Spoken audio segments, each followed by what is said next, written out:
Explanation आपको ये given है। देखिए नंबर 1 में लिखा हुआ है वो required some force to move the swing back from equilibrium position, this force is known as applied force. The second point is this force is stored in the swing and act as a restoring force. Third point है while moving from one extreme position to mean position there are two important things which you should kept in mind। जब आप एक extreme से दूसरे mean की तरफ आ रहे होते हैं तो दो इंपॉर्टेंट बातें आपको बेसिकली याद रखनी होती है। Number 1, force decreases because amplitude of displacement is decreasing, और number 2, speed of swing is increasing. ठीक, फोर्थ पॉइंट हो गया आपके पास। But after reaching at mean position swing does not stop because of inertia. Inertia की property की वजह से वो अपने मूविंग स्टेट में होता है, उसी स्टेट को कंटिन्यू करता है, रुकता नहीं है। So what is inertia? It is basically a property of a body due to which it resist any change in its state of rest और ऑफ यूनिफॉर्म मोशन। ये ऑब्जेक्ट की प्रॉपर्टी होती है जिसकी वजह से वो अपनी स्टेट को मेंटेन रखता है, चेंज करने से रेजिस्ट करता है। तो इनर्शिया की प्रॉपर्टी की वजह से वो अपनी मूविंग स्टेट मेंटेन करता है। It continue to move towards second extreme position here. जब वो मीन से घूमकर एक्सट्रीम पोजीशन की तरफ जा रहा होता है, the magnitude of force increases because displacement is increasing and the speed of swing is decreasing. Swing की स्पीड डिक्रीज हो रही होती है, so it stop after reaching to second end. तो वो आपके पास क्या करता है, सेकेंड एक्सट्रीम पोजीशन पर पहुंचता है और वहाँ से Aahista Aahista slowly mean position की तरफ मूव करते हुए जहाँ से आपने उसकी जर्नी स्टार्ट की होती है उसी पर आकर रुक जाता है। In this way, swing move back and forth about mean position, so it execute simple harmonic motion। अब इस एग्जाम्पल से आपको पता चल गया कि सिंपल हार्मोनिक मोशन में आप ऑब्जेक्ट पर फोर्स लगाते हैं, फोर्स अप्लाई करने की वजह से वो कुछ ना कुछ डिस्प्लेसमेंट ट्रैवल करता है। डिस्प्लेसमेंट ट्रैवल करने के बाद वो जिस भी पॉइंट पर मूव करके जा रहा होता है वापस उसको उसी स्टेट पर आना होता है जहाँ से उसने अपना जर्नी स्टार्ट किया होता है। तो इस तरह के मोशन को हम कहते हैं कि ये आपका सिंपल हार्मोनिक मोशन हो गया। ये तो थी आपकी डेली लाइफ से कॉमन एग्जाम्पल। अब हम आते हैं आपकी बुक के टॉपिक पर। आपकी बुक का पहला टॉपिक है mass attach to the spring. देखिए ये जो सामने फिगर है ये आपके पास mass attach to the spring की फिगर है। इसमें आपके पास एक ऑब्जेक्ट है जिसका मैस m है, वो एक स्प्रिंग के साथ अटैच हुआ होता है। इसमें जो फिगर नंबर A है उसमें देखें जो पॉइंट O है वो है आपका मीन पोजिशन। इस तरह फिगर नंबर B में जो पॉइंट A है वो है आपका एक्सट्रीम पोजिशन, और लाइकवाइज फिगर नंबर C में जो पॉइंट B है ये हो गया आपका एक्सट्रीम पोजीशन। ठीक है, बेसिकली हुआ क्या, फिगर नंबर A में जो आपकी सेंटर वाली फिगर में है ऑब्जेक्ट जिसका मैस m है वो आपका रेस्ट स्टेट पर है। ठीक है, अब आप फिगर नंबर B पर देखें, उसको उसकी रेस्ट स्टेट से मूव करवाने के लिए आपको कोई ना कोई फोर्स लगानी पड़ती है। तो आपके फोर्स लगाने की वजह से वो ऑब्जेक्ट आपका मूव करके पोजीशन A पर चला जाता है। फिगर नंबर B में जो पॉइंट आपका A है ये आपका ऑब्जेक्ट O जो रेस्ट स्टेट पर था, O स्टेट इसकी रेस्ट स्टेट है, this is called mean position. आपने कोई ना कोई फोर्स अप्लाई की, आपका ऑब्जेक्ट A पर गया डिस्प्लेसमेंट x ट्रैवल करके, this is called applied force. वो आपकी अप्लाइड फोर्स इसके अंदर स्टोर हो रही होती है and act as a restoring force. उस रीस्टोरिंग फोर्स की वजह से ये ऑब्जेक्ट आपका मूव करके वापस मीन पोजीशन की तरफ आता है। फिगर नंबर B में देखिए आपको एरोहेड इंडिकेट किया हुआ है। SHM always directed towards mean position होता है। तो जब आप ऑब्जेक्ट पर फोर्स अप्लाई करते हैं वो कोई ना कोई डिस्प्लेसमेंट ट्रैवल करता है, आप जब उसे छोड़ देते हैं तो वो वापस मीन पोजीशन की तरफ आता है। क्या होता है, वो वापस मीन पोजीशन की तरफ आता है। इस पॉइंट में आपको दो बातें याद रखनी है। नंबर 1, फोर्स का मैग्नीट्यूड डिक्रीज़ हो रहा है। क्यों डिक्रीज़ हो रहा है, क्योंकि आपका डिस्प्लेसमेंट डिक्रीज़ हो रहा है। और सेकेंड पॉइंट इज़ कि आपके ऑब्जेक्ट की जो स्पीड है वो हमारे पास इंक्रीज़ हो रही होती है। इंक्रीजिंग स्पीड की वजह से आपका ऑब्जेक्ट खुद ब खुद जब मेन पोजीशन पर आता है तो वो रुकता नहीं है वहाँ पर। क्यों, इनर्शिया की प्रॉपर्टी की वजह से वो अपने मोशन को कंटिन्यू करता है। फिगर नंबर C में देखें, अब वो मेन पोजीशन से लेफ़्ट साइड पर मूव करता हुआ खुद जाता है। इस मूवमेंट के दौरान उस ऑब्जेक्ट की स्पीड कम हो रही होती है, तो वो किसी भी मैक्सिमम डिस्प्लेसमेंट जितनी उसने एक साइड पे ट्रैवल की होती है उतनी वो दूसरी साइड पे ट्रैवल करता है। और फिगर नंबर C में देखें आपको दोबारा जो फोर्स की डायरेक्शन है वो मीन पोजीशन की तरफ एरोहेड से इंडिकेट की हुई है। उसकी जो स्पीड होती है ऑब्जेक्ट की वो हमारे पास डिक्रीज़ होना स्टार्ट करती है और वो मूव करते करते आपका ऑब्जेक्ट वापस मीन पोजीशन की तरफ आता है। सो आपके ऑब्जेक्ट की स्पीड क्योंकि डिक्रीज़ हो रही होती है तो वो वापस मूव करके आपका मेन पोजीशन की तरफ आता है जहाँ से उसने अपना जर्नी स्टार्ट किया होता है। इस तरह से आप कहते हैं कि आपके ऑब्जेक्ट ने मेन पोजीशन के गिर्द एक दफ़ा उसने टू मूव किया, एक दफ़ा उसने फ्रो मूव किया, और इस टू एंड फ्रो मूवमेंट को आप कहते हो जो कि डायरेक्टेड टुवर्ड्स मीन पोजीशन होती है, कि ये आपके पास हो गया सिंपल हार्मोनिक मोशन। ये आपकी बुक का पेज नंबर 1 है, topic number 1 simple harmonic motion. इससे पहले ये जो आपका फर्स्ट पैराग्राफ है इसमें आपको वाइब्रेटरी और ऑसिलेटरी मोशन की एक्सप्लेनेशन हुई है। देन सिंपल हार्मोनिक मोशन है, इसमें आपके 3 केसेस डिस्कस करने हैं। Mass attach to the spring वाला करना है, देन 2 केसेस आपके आगे चल के हैं, हम उसको बारी बारी डिस्कस करते हैं।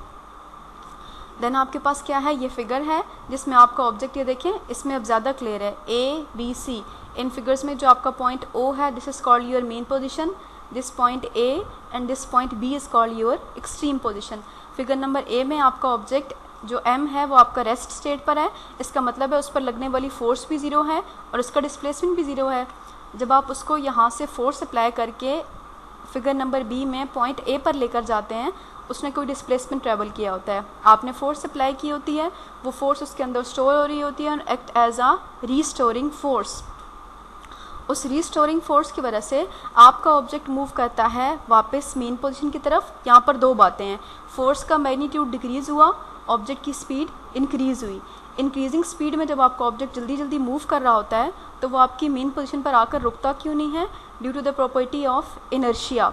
इनर्शिया की प्रॉपर्टी की वजह से वो मेन पोजीशन पर रुकता नहीं है बल्कि दूसरी साइड पे अपने मोशन को कंटिन्यू रखता है।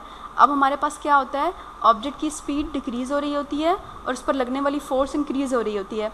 उस डिक्रीजिंग स्पीड की वजह से वो अपनी एक्सट्रीम पोजीशन पर आता है और वहाँ से वापस मूव करते करते मेन पोजीशन की तरफ आ जाता है। इस तरह से टू एंड फ्रो मूवमेंट का एक कंप्लीट साइकिल होता है और इसको हम कहते हैं कि ये आपका ऑब्जेक्ट जो है वो सिंपल हार्मोनिक मोशन पोजेस कर रहा है। देखिए अभी आपके पास एक छोटी सी डेरिवेशन है, इसमें देखिए एफ इज़ डायरेक्टली प्रोपोर्शनल, पहले तो हमारे पास इक्वेशन होती है F is directly proportional to X. इसमें यहाँ पर माइनस साइन डायरेक्शन की वजह से लगा, क्यों, क्योंकि वो हमेशा डायरेक्टेड टूवर्ड्स मेन पोजीशन होती है तो हम कहते हैं माइनस साइन लगा है। अब जब आप डायरेक्ट प्रोपोर्शनलिटी को रिमूव करते हैं तो आपने इक्वेशन में इक्वलिटी में चेंज करने के लिए कोई ना कोई कांस्टेंट लगाना होता है, आपने यहाँ पर के कांस्टेंट इंट्रोड्यूस कर दिया, ठीक। This K is called as spring constant. फिर हमारे पास क्या है, आपने इस के की वैल्यू निकालनी है तो वो हमारे पास हो जाएगा एफ डिवाइडेड बाई एक्स। आप इस एक्स को नीचे जाकर डिवाइड कर देंगे, ये हो गई आपकी रीस्टोरिंग फोर्स। दूसरी फोर्स मैंने क्या कही थी, एक होती है आपकी applied force, that is F is equals to M A. आपने इस एफ की वैल्यू के वाली इक्वेशन में पुट कर देनी है, तो इस के इज इक्वल्स टू आपके पास बन जाएगा माइनस, इस एफ की जगह आपने ये एम ए पुट कर देना है, M A divided by X हो गया। आपने यहाँ से ए की वैल्यू निकालनी है तो आप क्या करोगे, एम न्यूमिनेटर में है इस तरफ चलकर डिनोमिनेटर में हो जाएगा, एक्स डिनोमिनेटर में उस तरफ चलकर न्यूमिनेटर में हो जाएगा। इस इक्वेशन में से अगर आप के बाय एम को कांस्टेंट ले लो तो इसकी जगह आपने डायरेक्ट प्रोपोर्शनलिटी लगा दी, minus sign as it is, x अपनी जगह एज इट इज़। तो ये इक्वेशन आपको क्या कहती है, acceleration is directly proportional to displacement minus sign की वजह से and is always directed towards mean position. So आपको याद आ रहा होगा जहाँ से हमने टॉपिक स्टार्ट किया था, मैंने बोला था डेफिनेशन में मैंने दो तरह के वर्ड्स लिखे थे। एक लिखा था कि acceleration is directly proportional to displacement and is always directed towards mean position. वो देखिए अभी आपने ये चीज़ प्रूव कर ली है यहाँ पर ये। और सेकंड वन मैंने बोला था force is directly proportional to displacement and is always directed towards mean position. वो आपकी पहली स्टेटमेंट है और यही स्टेटमेंट आपने 9th क्लास में चैप्टर नंबर 7 में हुक्स लॉ में भी पढ़ी थी, ठीक है। तो आपने क्या करना है, यहाँ से इसकी डायग्राम बना लेनी है और ये डेरिवेशन आपकी बुक में जैसे हुई है आपने यहाँ से इसको अंडरस्टैंड। अब देखें इसमें रीस्टोरिंग फोर्स की डेफिनेशन आपको बताई हुई है। रीस्टोरिंग फोर्स ऑलवेज पुशेस और pulls the object performing oscillatory motion towards the mean position. Restoring force object को हमेशा पुश या पुल करती है मेन पोजीशन की तरफ। ये जो आपका पैराग्राफ नंबर 2 और 3 है ये आपने एक्सप्लेनेशन की हेडिंग दे लेनी है इसके ऊपर। पहले आपने डायग्राम बनानी है, देन आपने डेरिवेशन करनी है, फिर आपने इसकी एक्सप्लेनेशन देनी है। Paragraph number 2 and 3 page number 3 का ये आपकी एक्सप्लेनेशन है।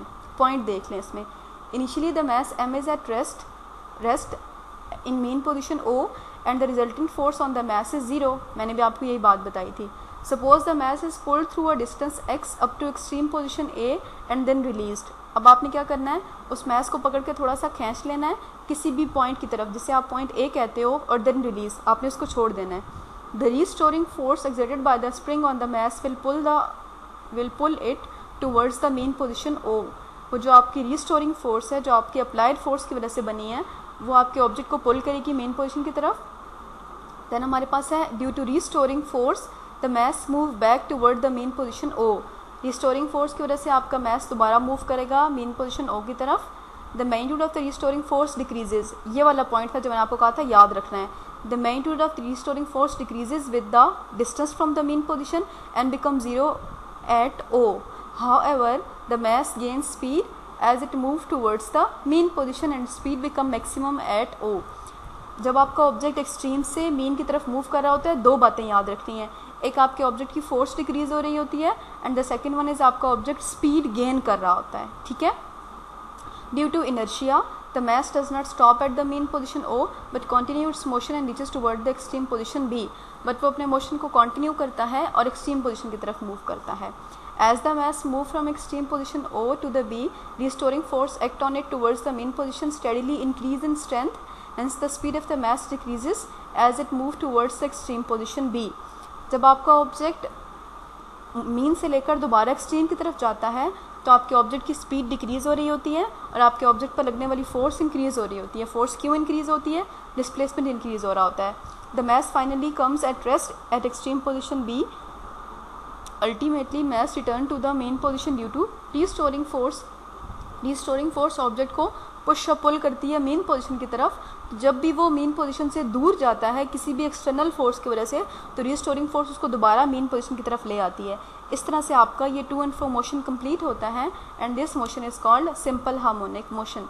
Eight the end of this page t is equal to 2π√m/k। ये आपको अगर टाइम पीरियड कैलकुलेट करना है simple pendulum math attach to spring का, तो इसका फार्मूला है m यहाँ पर मैस है, k यहाँ पर स्प्रिंग कांस्टेंट है, पाई की न्यूमेरिकल वैल्यू 3.14 आपको पता होती है, 2 कांस्टेंट है। अगर न्यूमेरिकल में आ जाए तो आपने यहाँ से m और k की वैल्यू देखकर जो आपके न्यूमेरिकल में गिवन होगी वैल्यूज पुट करके यहाँ से आपने इसका टाइम पीरियड निकाल लेना है। इस टॉपिक को लिखने के लिए आपको सबसे पहले डिफाइन करना है, देन आपको डायग्राम बनानी है, देन आपको छोटी सी वो जो डेरिवेशन है स्टार्ट में वो करनी है, देन आपको इसकी एक्सप्लेनेशन लिखनी है और एंड पर आपको ये t is equal to 2π√m/k इसके टाइम पीरियड के बारे में बता देना है। That's it. यहाँ पर ये पहला केस कंप्लीट हुआ। नेक्स्ट में हम बात करेंगे जो अगले 2 केसेस हैं उनमें सिंपल हार्मोनिक मोशन कैसे पोजेस होता है।